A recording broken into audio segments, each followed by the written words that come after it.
assist and aid us in our recovery and to restore power. Next, we need our school staff to return to the city of New Orleans. We know as individuals receive information that our educators are all across this country.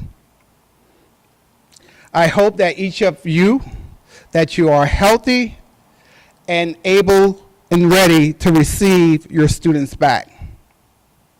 We also need to look at how we restock our food supply, make repairs where there has been damage, and also, very, very important, we have seen what has happened with gasoline, that we also must reconnect our buses and our bus drivers. All of this, it takes time. After assessing each of our schools, their readiness, we have determined the window for reopening our schools here for NOLA Public Schools, beginning September 15th. And we will aim to have all of our students back in school no later than September 22nd. So again, we're very pleased to announce today, as school-based employees continue to prepare to return to the city of New Orleans, that beginning as soon as September 15th, we'll have students starting to return to the classroom, and then we'll continue to see students coming back to the classroom through September 22nd. We hope this window gives our families some certainty to plan around as they think about making their way also back to the city of New Orleans. When this happens, we know that we're giving our families, once again, a sense of normalcy sooner than later. Because if you can recall, in the very beginning, we heard that power would not be restored, possibly to November. And so now we're talking about the middle of September, having our students back in school buildings. I think it's also important to make two additional announcements. As we transition back to our schools, we will connect our students, our families, and our educators to behavior and mental health support resources. And we will also, because we cannot forget that we are still in the midst of a pandemic, that we will also begin restarting our COVID testing programs. In fact, I strongly encourage all students to get tested before coming back to school. That way we can minimize quarantines and build on the successes we have already started this school year. Again, this has truly been a trying time for our school system. Before I call Superintendent Brumley to come up, just before the hurricane hit, I had the opportunity to remain in contact with our state superintendent. And one thing that I shared with him in our multiple conversations is that even before Hurricane Ida would come and do whatever was going to happen to our community, my concern already for our school system was that we have been going through very, very challenging time, and my concern for our students as well as our educators really thinking about when would they get a break. And usually in a school system, November, you get a whole week off for Thanksgiving. And really what was on my heart in that moment was that many of our educators, many of our families, because of the things that we've been going through in our community, probably was almost at the end, because there's just so much that we've all been dealing with. Now that the storm has passed, we understand its impact on our community. It also is one additional thing that our leaders, our educators, our family, and our community must continue to think about as we move forward. And that's why I ended this afternoon by mentioning the work that we will continue to do around COVID, because we do know that once we re-engage our students and get them back in the school building, we must make sure that we minimize the risk that individuals may be bringing COVID to our schools. And again, our numbers were very, very clear. We shared them right before the storm. We do it every single week. At a certain point, we will pick that up once again, but it's so important that when we re-engage our students, that we're able to keep them in school with their teachers and with their peers. So again, it's a very, very challenging time for us. But as a community, we're going to continue to stick together, just as we've been sticking together throughout COVID-19. When we closed school on March 13th of 2020, it's just been one battle after the next, but we're going to continue to remain strong, and we're asking our community to stand with us as we continue to work on behalf of our students and families of NOLA Public Schools. So at this time, I will ask our State Superintendent, Superintendent Brumley, to come up with a few words. Thank you. Thank you, Dr. Lewis. Let me be clear from the beginning and just share that across the country, schools have been challenged over the last year and a half in response to COVID-19. And I would just share with you that I would put the Louisiana educational community up against anything in this country for their heroic efforts over the last year and a half. And that's not just with COVID. We've had powerful storms that have hit this state over the last year and a half as well, from Zeta to Laura to Delta, and now with the recovery that we are working through with Ida. Our educators have done heroes work, and we're going to need them to continue to do heroes work over the next coming months and years.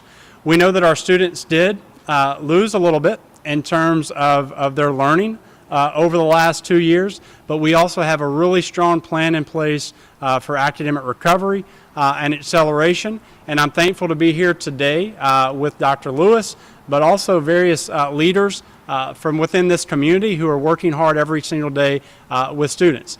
We just wrapped up a session here in the building where I had the opportunity to hear from these leaders, hear from them on what's on their heart, hear from them about the passion that they have for the success of their children. And I am leaving that meeting knowing that this community is in good hands because of the strong leadership that is in place here educationally. Our office stands ready to help and support communities throughout Southeast Louisiana during this recovery. Right now, we know we have about 250,000 students as of today who are not in school as a result of Hurricane Ida.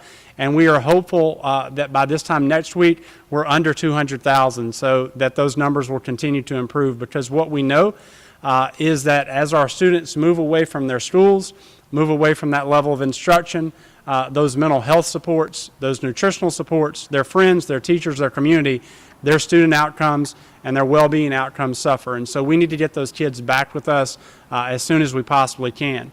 I'm thankful to have seen today the efforts both in Jefferson Parish and here in New Orleans to get our schools back up and running. It has been an impressive undertaking so far, and the work is still ongoing. So I want to again thank Dr. Lewis for having me here today, and just tell him and the leaders that are with us today, thank you, but also members of the community. You should know that you have school systems in Southeast Louisiana that are working hard to make sure that they can get up and running as quickly as possible in a safe environment. So thank you.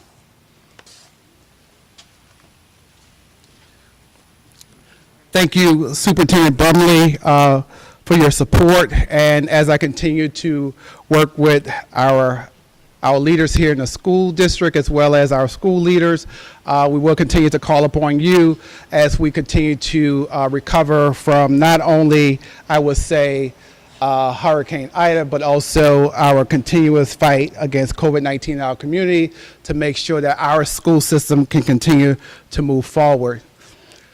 We're also very thankful that today we have the leader of Sophie B. Wright, Ms. Sharon Clark, as well as the leader of the Algiers Charter School Association, Mr. Talay Lockett with us today. I also have my Chief Operating Officer, Tiffany Delcor, who will be also available to answer questions because at this time what we're going to do is transition into our question and answer period. And so at this time, I'll turn it over to Ms. Hasiotis to help guide the...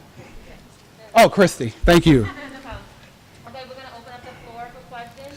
Please keep your questions on topic and brief. We will open up the floor right now. So who wants to start first? In the back. Hi, Marta Velez. Can you talk a little bit about this might be a question for Tiffany, what percentage of the buildings have we seen are damaged, what percentage have power back? And then also we know we've had mold issues and stuff in the past when buildings have sat on ventilators for a long period of time. So talk about how you're mitigating those. Yes. So I'll have my Chief Operating Officer, Tiffany Delcor, to come up. But as she's coming up, I will be able to share right now that we were able to assess all of our buildings. We know the condition that they are. And Tiffany and her team has actually been working with our contractors to be able to address the needs that we have identified. And so, Tiffany, if you'll come up at this time. Absolutely, thank you. So of our 88 school facilities, we have 22 that receive some level of damage, really only one that has significant levels of damage that may impact the start date of having school in that building. Part of our efforts here are making sure that we're focused on disaster recovery. We in Southeast Louisiana have had too much experience with this, so we actually know how to proceed with these needs.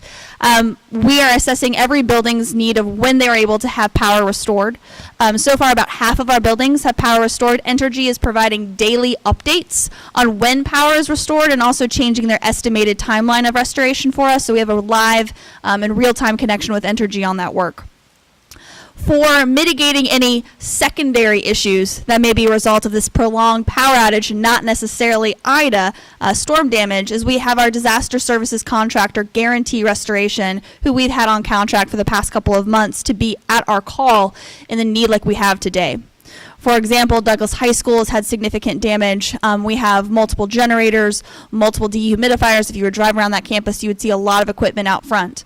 We're assessing the needs of all of our buildings and have ready at our deploy assets to make sure that we are dehumidifying and removing any water.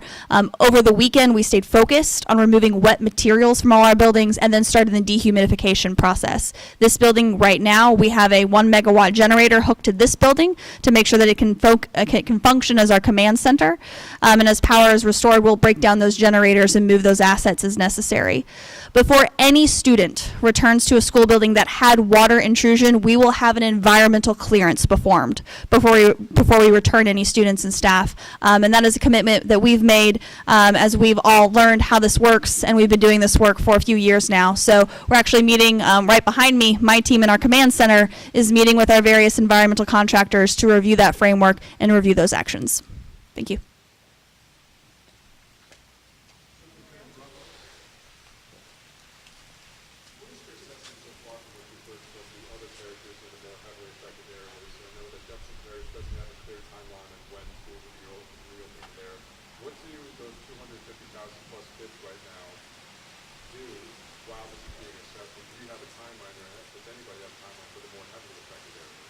Yeah, we're tracking those systems across the state that have been impacted, and thankfully a number of systems are back in school today that weren't in school last week. We believe over the course of this week we'll see an additional 75,000 kids return to school, and that will leave a set of systems for next week that will still be in a reopening process. Much like what you've heard here is what we're seeing across the state. They're going in, they're assessing their buildings, they're making sure that they're safe.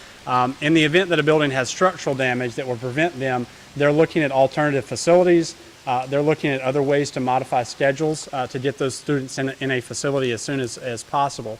You know, some people might say, once you have power restored, why can't you just go ahead and have school? It's not that simple.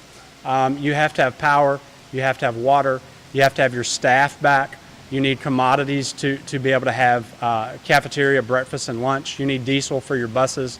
So then you also have to do an assessment of the building to make sure that it's physically safe for children. So all of that is happening right now, and we think that over the next few weeks we'll continue to see our systems go back online. It is not an easy process to make that selection, and a lot goes into that consideration of when you can reopen, because you want to make sure once you give the public a date that you're confident in your ability to meet that deadline. And so I think that over the next few weeks we'll see more and more of our systems return.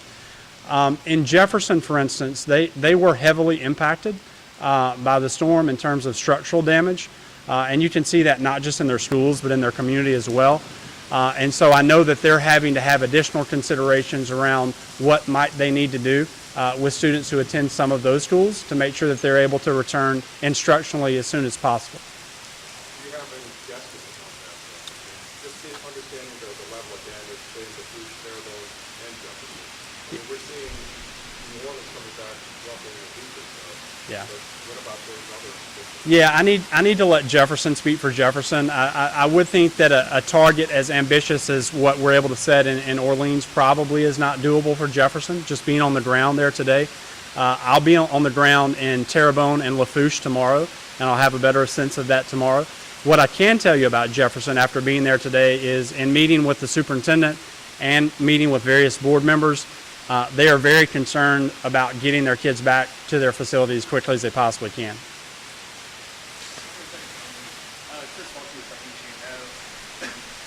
Excuse me, for those areas that are pretty much uninhabitable right now, is there a game plan to try and get some of these students into other districts, or try and set them up virtually, wherever they might be, so that way they can continue their education?